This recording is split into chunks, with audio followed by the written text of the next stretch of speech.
Husband lost his job and spent a year doing nothing. So I filed for divorce and he demanded 40% of my income as settlement. Then after the divorce he showed up asking for more money and admitted he'd been secretly helping his parents this whole time. Hi, so I'm in a bit of a situation right now and I don't know if I'm in the right or not. Basically, a couple of months ago, my 39F husband, Liam, 36M, filed for a divorce. We had been together for 6 years, married for 4, but things started going downhill recently. About a year ago, Liam lost his job as a copywriter due to mass layoffs at his company. He did not start looking for another job because I earned well enough, and he told me that he wanted to start writing his novel, which had been the plan from the beginning. Initially, I was quite supportive of him, but even after 2 to 3 months, when he did not have anything to show for his work, I started getting a little annoyed. I am an investment banker. I make a good deal of money, but it was becoming very difficult for me to save for the future because I had to keep the household running by myself. He did not contribute financially at all, and he didn't even have anything to show for what he was doing at home all day. So we started fighting about that. He told me that I did not understand anything about the creative process, and maybe I don't, but I just think it's strange that this creative process doesn't yield any results even after 2 or 3 months. He didn't even have a paragraph to show me. He told me he was still doing his research and trying to settle on a theme for the novel he will be writing. It just sounded like excuses to me, because when I asked him about what exactly he had been up to, he told me that it was complicated and I wouldn't understand, and he didn't want to waste his time explaining. And every time I would bring this up with him, he would shut me down. He would get very defensive and try to belittle me by saying that I don't have any understanding of art and how it works, so naturally, I couldn't respect an artist like him, which is why I was pressuring him so much. After a while, it just got really annoying, so I stopped speaking to him altogether. For months, we had been distancing ourselves, and after a while, I realized that there was no point staying married anymore. So I spoke to him. I told him that I wanted a divorce, and he was fine with it. But then, all of a sudden, he started demanding a huge settlement from me, which I did not think he deserved. And since then, we've been in a deadlock, because I don't understand why he believes he's entitled to such a massive settlement amount. After a particularly nasty negotiation session recently, I lost my cool and I decided to confront him on a phone call. I was very upset, but he very casually told me that for the past couple of years, for as long as we had been together, he had also spent a lot of money while he was earning on me and my kids. He was referring to gifts for me and the kids, family vacations that he had contributed to, occasional expenses here and there during parties, none of the major stuff, but he claimed that it all added up, and now, he believed that he was entitled to some sort of settlement for it. Because it was not just about the money, he had also treated my kids like his own, and because I had said that I did not want any children with him, he had given up on that part of his life as well. So he said that he was entitled to this, and I couldn't manipulate my way out of this. Then, without waiting for a response, he hung up, and that was when I decided to play the same game that he was. During the next negotiation session that took place earlier this week, my lawyer and I came up with the same strategy that he was implementing, and I told him that I was really going to give him all the money that he was demanding. But only as long as he deducted it from the amount that he owed me as rent, since he had been living in my house rent-free for the past 5 years.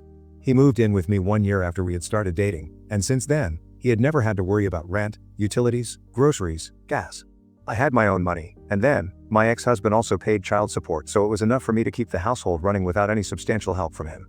And even he knew deep down that he did not deserve the settlement that he was asking for, but he was too proud to admit that he was broke, and he wouldn't be able to support himself without me since he didn't have a job, which is why he was trying to make it seem like I owed this to him.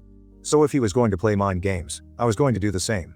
Anyway, even that negotiation session had to be terminated because things got pretty heated, but I count that as a win, because later on, he called me up himself and told me that he wanted to come to a settlement outside of court, and if things continued going so badly between us, then it was bound to go to family court, and he said that obviously neither of us wanted that. But I was furious with him, so I told him that I wanted exactly that, because if things went to family court, then at least we would have a fair verdict and he wouldn't be able to get his way. And then he started crying on the phone. He said that I was being extremely unfair to him. He claimed that he had been the perfect man for me for so many years, and yet, I had gone ahead and filed for a divorce without even caring about his feelings, and now, I was acting as if I had never cared about him at all. I could tell that he was hurt, but I don't know if that was an act to manipulate me or not. So Wibda, if I refuse an out-of-court settlement and continue to drag this out so this ends up going to family court just to create trouble for my soon-to-be ex-husband? Edit. Hi. So a couple of things. So I know a lot of people thought it was unfair that I was skimping out on paying a settlement to Liam, especially when I have so much money of my own, but there is a reason for it. Even with the child support that I receive in my own income, my lifestyle is pretty expensive and I'm not compromising on that. I have worked hard to build a life like this for myself. My parents were not very rich themselves, so I've had to come a long way and I make no apologies for it.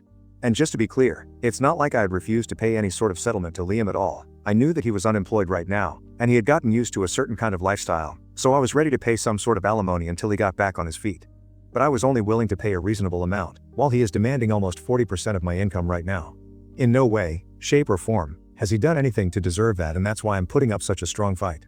If that makes me a miser, then so be it. Besides, I have been supporting him for quite some time anyway. Now that we are getting divorced, he should just be grateful that I'm being kind enough to do it for a little more time instead of just leaving him on his own. Anyway, that's that about him. And now, a lot of people have a problem with the fact that I receive child support from my ex-husband, even though I make good money for myself. I know I don't need to explain myself, but I think people should know that regardless of the money that I make, these are his children as well. And I am raising them completely on my own. He only comes to see them once or twice a month. So regardless of the kind of money that I make, he doesn't get to walk away scot-free without any care in the world. I have 2 kids, a 10-year-old daughter and a 12-year-old son, and my ex-husband and I were happily married for a while until he cheated on me. I did not demand any alimony from him, but child support was something that I could not do without because back then, I was not earning as much as I do now. But he has always had a decent income since he works for his dad, and since he could afford to spend some money for his own kids that I was raising, I'm sure that nobody would disagree that I deserve the financial support for our kids back then, and I still do so now. Plus, whatever money I am able to save, it goes into a savings account for my kids. I'm treating myself well, and I'm reading my kids even better, so I don't see anything wrong with what is happening. So that's that, and I hope people understand my position better now. Update 1. Okay, so a lot of people had a lot of opinions about what was going on with me. And after reading through comments, doing some introspection of my own and speaking to a couple of friends and my parents, I have decided that I'm not going to go through with my threat about taking this to family court. And it has nothing to do with Liam, it has more to do with the fact that it's just going to be a huge waste of time and energy and money for me. Because this is just going to drag out the process, and that's the last thing that I need at the moment. It's been very difficult for me in the past few months to come to terms with the fact that my marriage is coming to an end for the second time, so emotionally, I've been quite drained. And then, on top of that, there was this whole negotiation fiasco with Liam, and he was being so difficult to deal with. All that has really taken a toll on me, and I just don't need more trouble to deal with. So last night, after thinking about it for a couple of days, I decided to call Liam up, and I told him that I was ready to come to a settlement as long as he was.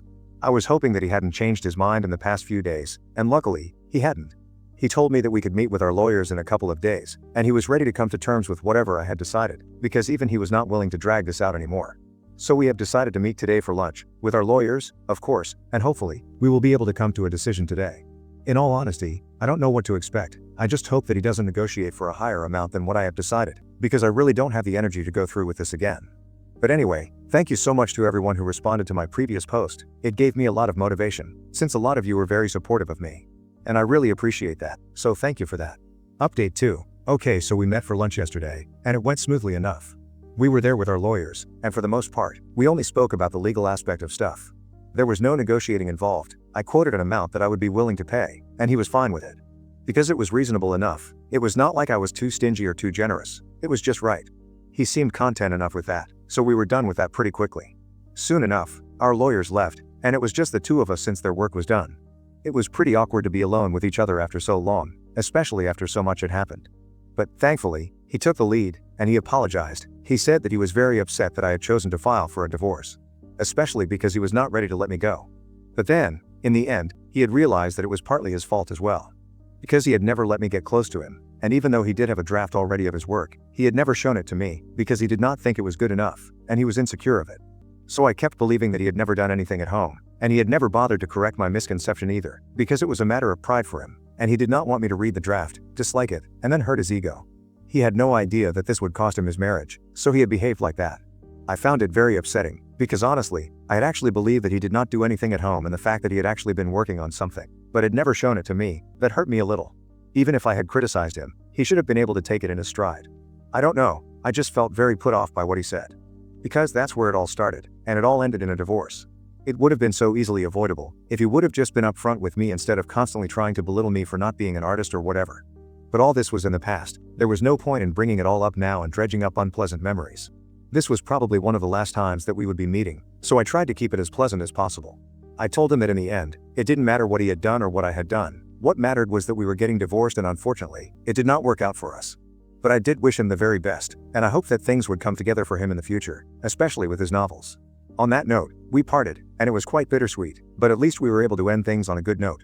I hope that it stays that way, because I'm ready to move on with my life now. It's going to be hard, but I know it has to be done, so I'll try to keep my head up. Thank you to everyone who stayed with me and kept reading my updates, but I don't think there will be any more anytime soon right now. Update 3. Okay, so my divorce with Liam was finalized a couple of days ago, and I thought that this would be the end of things. That I wouldn't have to meet him anytime soon, but strangely enough, he showed up at my door yesterday. I had no idea what he wanted from me, but even then, I tried to be polite, and I invited him in. I guess that he was probably just a little upset, or maybe he missed me, and I thought that this one time, I could talk to him and then he could go away. But after a bit of small talk, he said that he really needed some money. It was a bit of a shock for me, because just a couple of weeks ago, I had written him a check of the amount that he had demanded as a settlement during the divorce. And I thought that that was the end of our financial transactions. He couldn't possibly think that I owed him anything else. But here, he seemed very distressed, and he told me that he did not want to touch that money, because he wanted to see something for his future. But right now, he needed something to help out his mom, since his parents were struggling with rent. For the past couple of months, he had been dipping into his own savings to help them out, since they had lost a lot of money during the pandemic because their business had not been doing well. And they had never really been able to recover it, so even now, they are struggling financially. And now, his mom needed some money for some out-of-pocket medical expenses that their healthcare did not cover, and his parents also needed some extra cash to cover the rent for the month. He had already been spending a lot out of his own savings. He did not want to make the same mistake with the money that he had received from me just now, so he told me that he couldn't think of anybody else to borrow money from. Which is why he had come to me, and he promised me that as soon as he had the means to return it to me, it would all be back. I was actually pretty shocked. I had no idea what was going on because he had never even told me that his parents were struggling up until now. And I asked him about it, because in the past few months, he had never brought this up even once. He had never told me that he was spending his savings on his parents, and this was the first I was hearing of it. So when I asked him about it, he got very uncomfortable, and he told me that he did not want me to think that he and his parents did not have things under control. He did not want me to believe that we were leeching off of me, so he had kept his mouth shut about it. But honestly, I was quite frustrated at that point, because I realized that there was so much that he had never told me just because he thought that I would criticize him or whatever. And it was strange because we had been together for so long. I think our relationship was strong enough to survive some sort of candor. The fact that he had been dishonest with me about these things, it just didn't make any sense to me. Because it's not like the way that he actually ended up behaving made me think any better of him, and if he had just been honest with me right from the beginning, things would have been much easier for both of us. If I had known that he was struggling with money because he was contributing financially and helping out his parents, maybe I would have had a different opinion. But he never told me about any of these things, and after he spoke up about this, I just snapped at him. I told him that things could have ended much differently if he had been honest with me. In spite of being together for so long, he couldn't just tell me the truth about what he was going through just because he wanted me to perceive him differently, and it was just so bizarre for me. I told him that this whole divorce, everything that he had put me through, was all so unnecessary, and even now, I couldn't understand why he would do all this. After I was done ranting, I just ended up breaking down, because this whole thing had come to an end, just because he could not be honest with me. And it was such a waste of a relationship, something that could have turned out so much better. He tried to comfort me, but I just told him to go away, because at this point of time, I just did not want to speak to him at all about anything. Even now, he was here to borrow money from me, not to apologize to me or to try and give me what I was owed, which was the truth. I was extremely upset with him, and I just kept telling him to go away, and thankfully the kids were asleep at the time, and we were not that loud. But if he had decided to stick around and bother me even more, then I think the kids would have woken up, because it was very difficult for me to keep my volume under control at that point of time. Anyway, after he realized that I was having a total breakdown, he left and he told me that he was sorry for bothering me. He also told me that he was sorry for keeping all these things from me, because ultimately, it made him feel like he was responsible for our marriage breaking up. And I did not say it at the time, because I did not want to prolong the fight, but he was. He most surely was. It has been several hours since then, and it's almost around 2 in the morning right now. I kept trying to fall asleep, but it just wouldn't happen. I kept reminding myself of everything that had happened, all that he had told me about everything that he hadn't said to me while we were married, while he still had the chance to fix our relationship. And it just makes no sense to me. I don't understand why he would do something like this and sabotage our relationship. It makes me very angry and upset, and I don't know what to do about it. Which is why I thought about letting it all out here, because I really feel like he let me down in the dumbest way possible. He could have just spoken to me, that's what I keep thinking about. He could have just spoken to me and told me about his problems, and we would have worked it out together. I don't understand why he did this, and after my previous marriage falling apart, he knew that this marriage meant a big deal to me. My ex-husband had been my high school sweetheart, and even with him, I thought that I knew everything about him. Until I found out about his affair, and that broke my heart. I guess I'm just upset because I really wanted to make it work with him, and with him, I had the feeling that it might last forever. But I guess that's the way I felt about my ex-husband as well, and now about him, and in the end, neither of them were meant to be, and that's what hurts the most. Anyway, I just had to get this all off my chest, because it was getting too much for me to handle by myself. The kids are sleeping, and I don't want to bother any of my friends or family by calling them up right now in the middle of the night and ranting about all these things. I will tell them about it eventually, because I know that I need to talk to people about it. But right now, this is the only way for me to vent my feelings, so thank you for letting me say it all out loud and reading until the end, whoever has bothered to stay up until now. I guess I'll try and get some sleep. Thank you so much to you guys once again. Update 4. Hi, everyone. It's been 2 days since my last update, and after that last interaction with him, Liam did not try to contact me anymore. I've been down with a fever for the past 2 days, so I couldn't even go in for work, and I've been staying at home and trying to recuperate. Not just because of the fever, but it's also because of my emotional state, since I'm extremely fragile right now. And I hate admitting it, but everything that has happened has really taken its toll on me. So I'm having my mom and dad come over and help me figure things out, with the kids. I'm grateful to have them by my side, because I really needed them to be there for me at the moment. I was pretty torn up after that night and the next morning. I couldn't even wake up on time for my kids. It was pretty irresponsible of me, but it was just a one-time thing and it's never going to happen again, that I'm going to make sure of. I was just emotionally drained and exhausted, and I've been strong for so long that I forgot that I had to take care of myself as well. Anyway, I guess I needed to take things slow, so that's what I'm doing right now.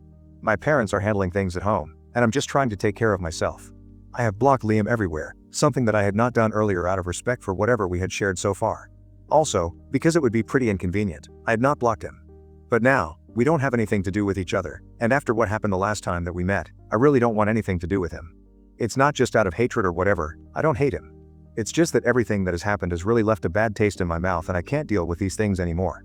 I need a break from him, and I need a break from thinking about him, and the best way to go about that is to just cut him out of my life entirely.